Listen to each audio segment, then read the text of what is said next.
I haven't posted for a while because I just like I don't know what I'm doing with this channel. I have a YouTube channel and I'm just making videos. Yeah, I'm making videos, but why am I not actually making videos? Like I'm recording videos, I'm editing them, and I just let them sit and rot in my gallery. Look, okay, this painting is all like warped because of the paper I used. But look at this, bro. This is my objective mode of release. I like to paint. I like to do art. Why am I not recording myself drawing and doing art? Like, I'm gonna show you like what my basic general art style is.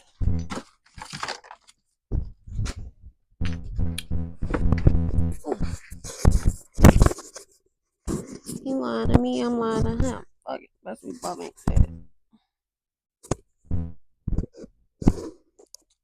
I wish these clips face downward. I wish these clips could face downward. I don't know how loud I need to speak with the microphone being this distance. I'm not gonna speak too loud, I ain't gonna lie. Like, my general art style looks like this. Kind of creepy, kind of gothic, very Afrocentric. Like the puff, the edges, the lips.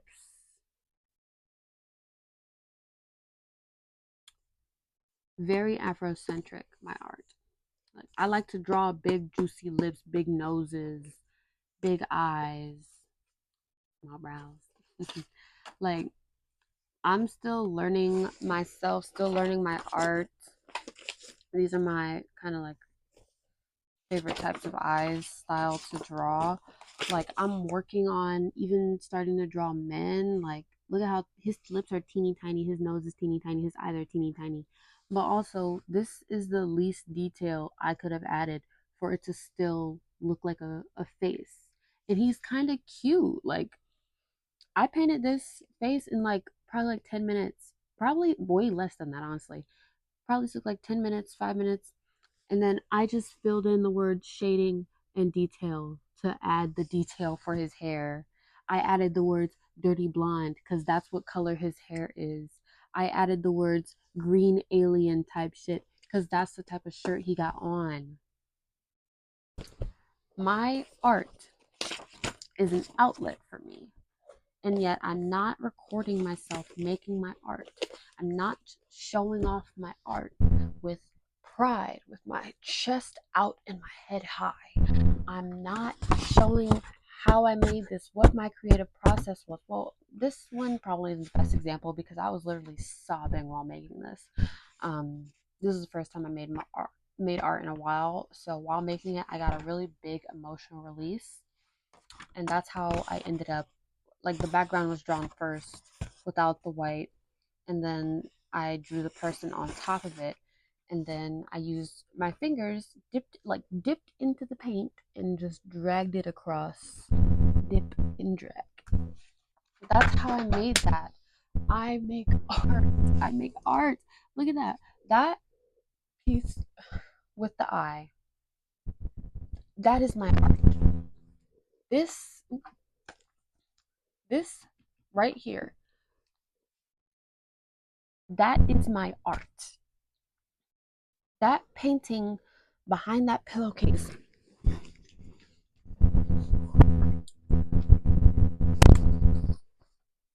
that's my grandma. That is my art. This right here, wait, can you see? Yes, you can see this. This is my art. It has always been kind of dark and a bit creepy and um a bit colorful. I love to make art, and I especially love to make art like this painting I have right here. I like to make queer people the subject of my art. These are two men. He's kissing his nose, he's kissing his chin. They both have colorful hair, one's dark and one's fucking blue with freaking, what are these? Oh, like dragon fruit sunglasses. I am a creative. I have a creative mind. I just, I'm frustrated with myself because why am I not sharing it? Why am I not showing it off? Why am I not doing this? Why am I not doing that? I'm like, I keep going like, why? Like, when am I going to answer the question? I haven't done that yet because huh, why haven't I done that yet? Why haven't I, while I'm still looking for employment, why haven't I been pouring myself into my creativity? Oh, I know. Could it be because my brain just wants to sit and rest? My brain has been sitting in rest for I don't know how fucking long since I lived with my old roommates. I've been in rest because of how burned out I was. I wasn't supposed to go to college as early as I did. I'm not going to lie. I should have waited for another couple of years, but I got pushed into it because that's what you're supposed to do when you graduate high school.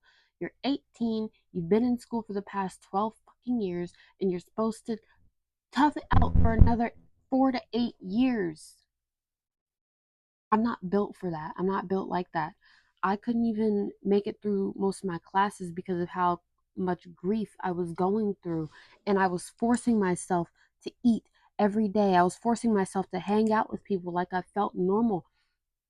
And the only thing that did was ruin our friendship. They didn't like the fact that I couldn't pour into them because of how depressed I was. They didn't like the fact that I didn't feel comfortable sharing with them because they were pretty much like strangers. Like I didn't really know them that well to be like open and sharing everything like that. I'm not that kind of person. Like it takes a while for me to open up. But at the same time, I'm just like when it came to my new friends, I opened up to them immediately because it felt natural, it felt normal, it felt safe to do so. Why doesn't it feel the same way when it comes to opening myself up with my art? I want it to feel the same way when it comes to opening myself up with my writing. I started this journal in January and I have a couple pages left. My last one lasted pretty much a whole year, so I didn't expect this one to be going as fast as it is.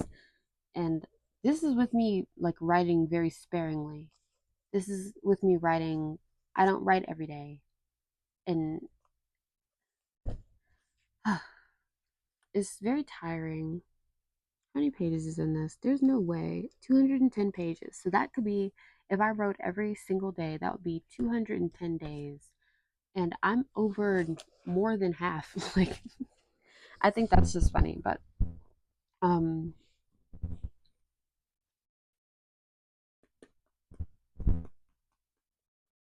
I don't know if that means 200.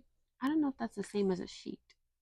Is a sheet more than a page or is a page more than a sheet? I don't remember. I can't right now. So, like, I think with my channel, the thing that's been getting me is all of the editing. Like, nobody's, nobody's like watching my videos because I barely post, so I'm not really getting pushed into the algorithm like that. I don't know why I can't just like record a video and then post it. Like, I can very easily record a video and then post it. Just record it, quick little 5 minutes, quick little 10 minutes, quick 8 minutes of my day. Just record it. Don't even worry about watching it and just post it. And then make sure I add unedited in the title because that's how I like to, that's my type of yap. I'm not gonna lie, that's my type of yap. If I got more videos that felt less scripted, less edited, I would watch them. As long as they're not 40 minutes long of unedited yap, I'm perfectly fine watching 9 to 10 minutes of someone just talk about things that they might find frustrating or talk about things that they've learned that they want to share with other people. Also, I got one of my fourth hate comments today. I didn't even screenshot it. I just deleted it and moved on. That I felt like a release. I felt the release from my spine. My spine was tight. and I posted, I deleted that comment, and I'm just like, whew, that was a hate comment. And if it got bad to the point that I like just couldn't take it, I'm like, oh no, I can't take this. I would private my account. Like, just simple as that. I didn't even make a video that was harmful or video that was controversial, but I still got insulted. And for the first time, I didn't feel like, huh, someone said something bad about me. I gotta fix that. Like with my, and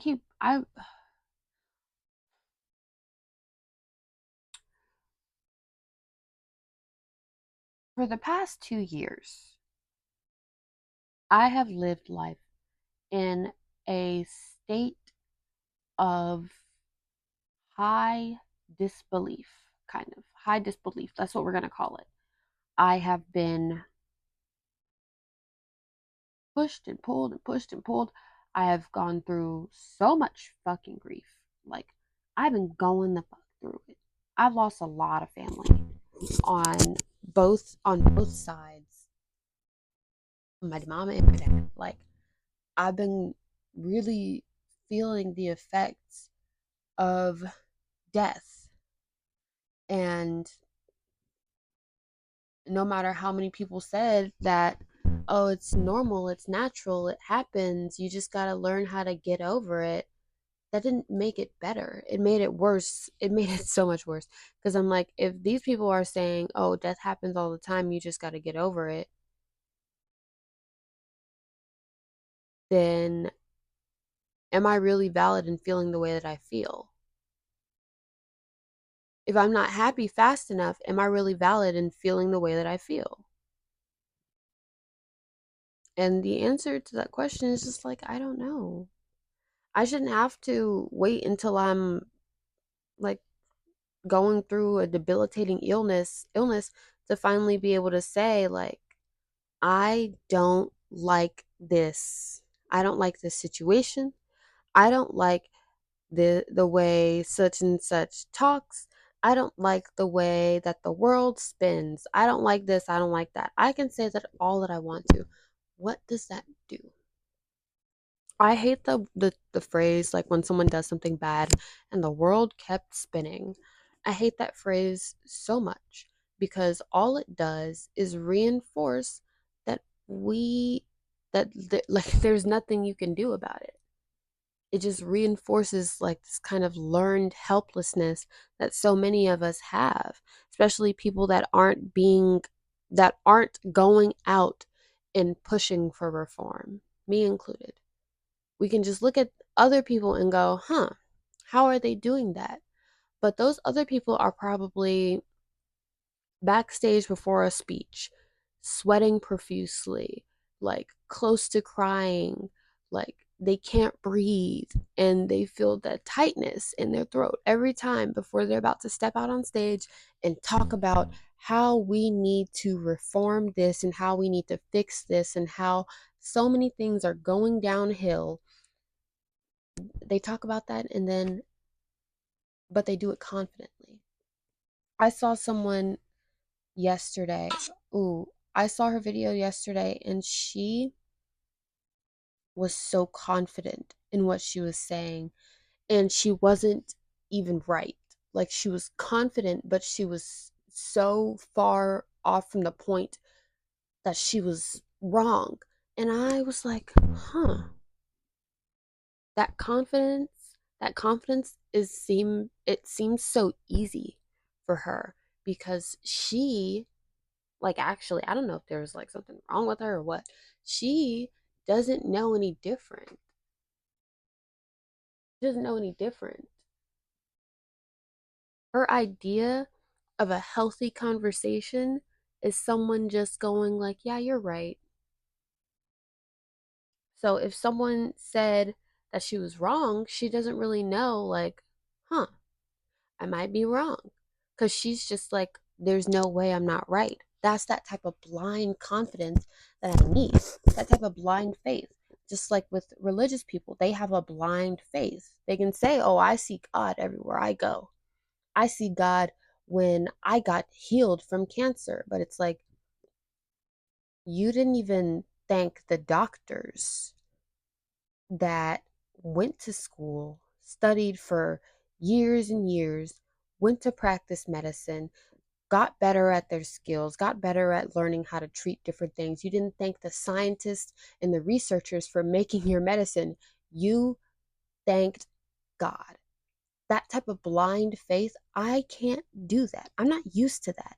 I'm just like, how can you trust someone so blindly, but in the same sentence say that like this person is all powerful, all knowing, and yet I still ended up with cancer, but don't worry, he took it away because that was just one of the challenges that I needed to have in my life.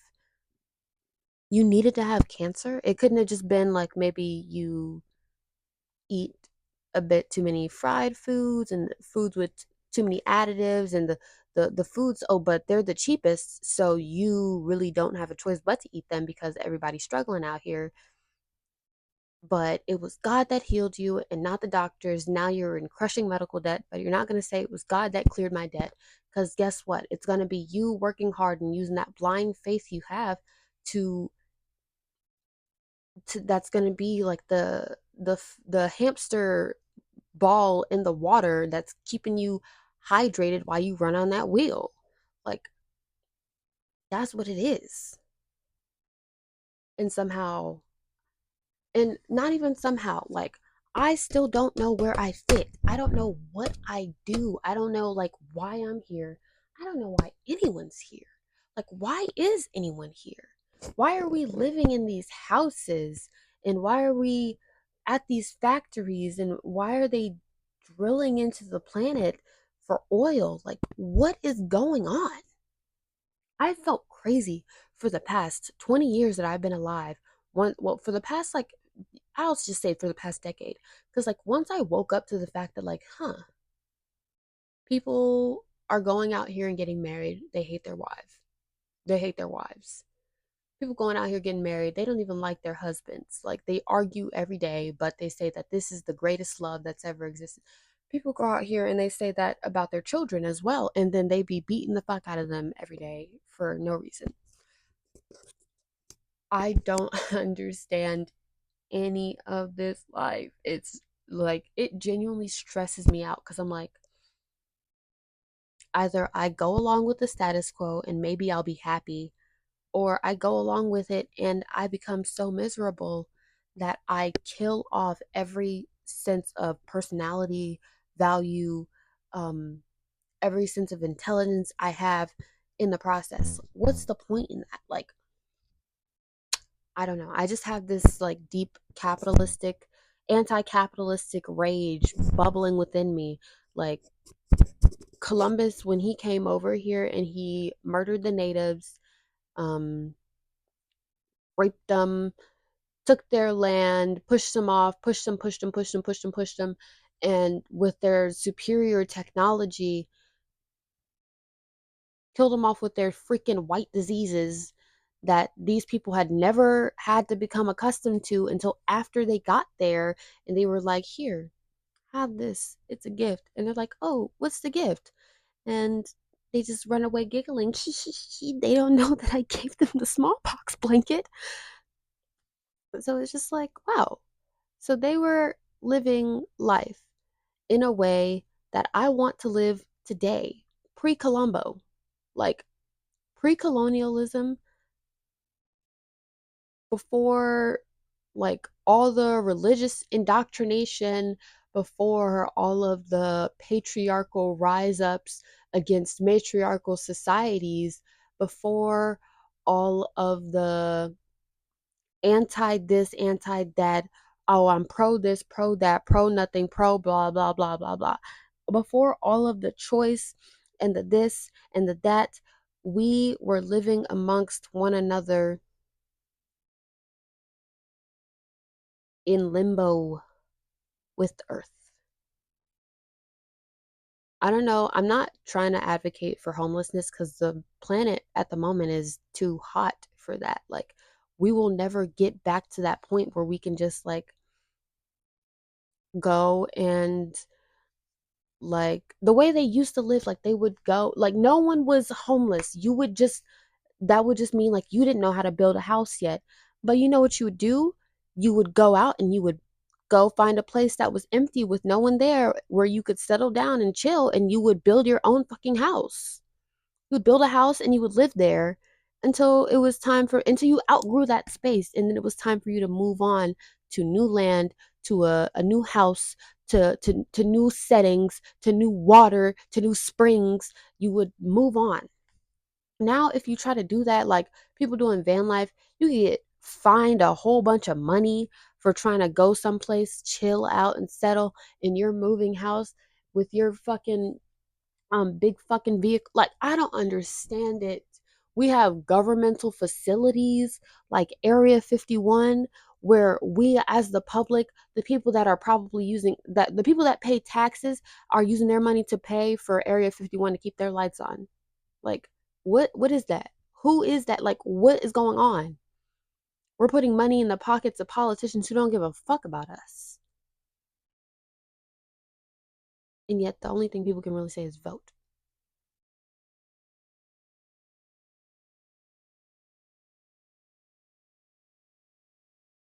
I can't take it anymore. I don't know where I'm going to channel this rage, but it has been bubbling for a very long time. This is not me saying I'm going to assassinate someone, by the way. I can hate capitalism and I can hate the government without wanting them to die. Um, that's not to say I never wish death on people, because that wouldn't be true.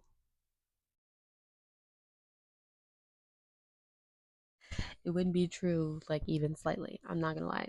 Like even as a joke, I'm gonna take my glasses off so you can see my eyes without a reflection. It wouldn't be true if I said that I never wish death on people. But just because I say capitalism shouldn't exist doesn't mean that I am wishing death on anyone that is upholding the system. I'm just saying that they shouldn't exist. I'm just saying that the system shouldn't exist. I'm just saying that maybe if more people spent less time trying to argue semantics over this, that, and the third, we might actually get somewhere. Maybe. Just maybe. Mm, who knows? Um, maybe it's good to give up sometimes. um, for other people. I don't think I can, because like that song by like that song called Child Psychology, kill yourself or get over it. Life is unfair, kill yourself or get over it. So I think I might just have to do the getting over it, because I have about 25 more years before I'm ready to go. Wait, no, 35 more years before I'm ready to go. I don't want to live past 55. Um, or if I'm still healthy and kicking it by then, I'm gonna push it until I don't want to live until I have to slowly die in a hospital room. Take me outside and like take a big like semi truck and run me over. If I get to the point where I can barely even walk, make sure you run over my head first. Thanks. Pop it like a grape. Um, but that's when it gets to the point where I'm too old to take care of myself. Now I'm young, I'm hip, I can move, even though I have like tendonitis in my wrist and maybe arthritis in my knees. Who knows? I can still do it. I can keep it pushing. I can stay up for 2 days, no issue. So, right now, while I have this energy, I'm going to spend that time. I'm going to spend that time preparing. I'm going to spend that time preparing for a new age, because some states are already living Project 2025 and it's already here. Project 2024, it's already here, baby. So, this is just for anyone that's listening, get the fuck up. Like, what are you doing? Get up. You're literally on your knees. Get up. You're pissing me off. Um, That's all. Bye.